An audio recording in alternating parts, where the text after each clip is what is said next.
Sa ang Pilipinas na bullying capital ng mundo. April 8, nagsagawa ng public hearing ang Senate Committee on Basic Education.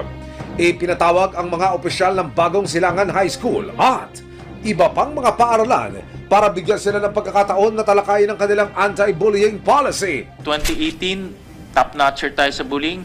2022, top-notcher tayo sa bullying.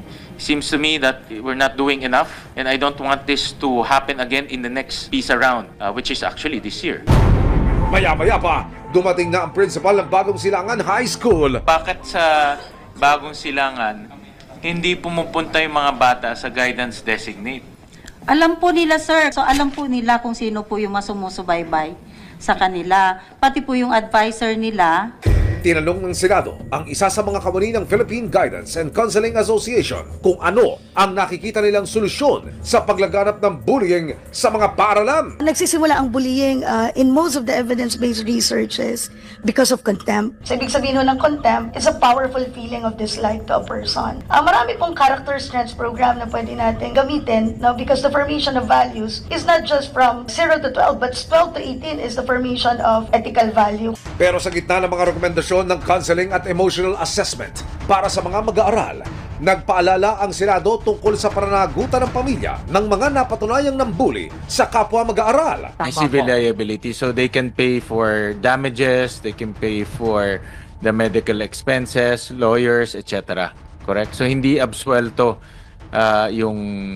yung magulang. May pananagutan din daw ang mga opisyal ng paaralan kapag napatunayan ng DepEd na may pagkukulang sa paggabay sa mga mag-aaral. As regards the liability po of the school head, they may be held liable for neglect of duty for their failure to organize and convene the Child Protection Committee.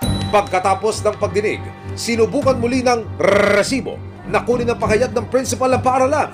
Ayon sa kanya, may nakalinya na silang mga disciplinary action para sa tatlong nanakit kay Sam. Actually, yung mga bata kanina ay nagpatuloy pa rin ng pag-aaral. Nagkumuha sila ng exams pero sa guidance office yung mga bata. And then, magkakaroon ng community service yung mga bata na perpetrators. And then, mag-undergo sila ng psychological assessment. Magkakaroon talaga ng pre-enrollment seminar para sa mga batang na-identify din na may mga cases ng ganun sa school. Nakapanayam ng resibo ang Department of Education, National Capital Region. Patuloy pa rin daw silang nakikipag-ugnayan sa paaralan para makuha ang kanilang official report tungkol sa insidente. Did the school do its best para magkaroon ng safe